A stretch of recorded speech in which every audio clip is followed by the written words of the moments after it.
everyone, Matt Haywood here from StarWarsTime.net and the Star Wars Time podcast show. How's it going? Hopefully you've had a great weekend of Star Wars. I'm here to break down the latest episode of Star Wars Resistance Easter egg and Star Wars franchise references.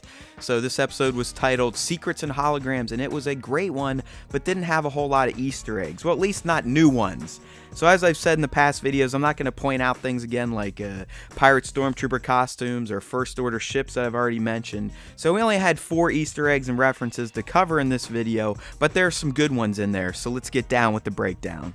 Okay, so right at the beginning of the episode, we get a fantastic Easter egg from Empire Strikes Back. As you can see, Tora Doza's playing this not virtual reality game, kind of a motion control Wii style game called Flight Simulator Squadron. Where do you think that comes from? Rogue Squadron.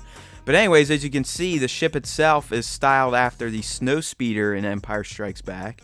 And then out of nowhere, an Exogorth comes down, or the Space Slug, the dude living on the asteroids in Empire Strikes Back, comes down. So, like I said, great Easter egg right off the bat for this episode. Alright, so the Empire Strikes Back Easter eggs continue in this episode of Star Wars Resistance. As you can see on Tora's bed, we have a Tauntaun plushie. That's right. The Tauntauns from Empire Strikes Back, Hoth in particular, the Rebels were using them as their steeds, their mounts. Remember Han slit one open and shoved Luke inside of it, and they don't smell very good? Well, Tora's got a plushie one, as we realize she is a super fan of Star Wars collectibles. Alright, this next Easter egg is a doozy, not so much in what it is. I mean, it's just an Imperial officer uniform. But it's a doozy because we learned that Doza used to be an Imperial officer, which obviously is going to send Kaz down a different path with his search for the Resistance. But it was huge, so we get an Easter egg and a huge revelatory moment for Doza. And the last item of note in this episode is a reference, and it's a reference to A New Hope, in particular the trash compactor scene.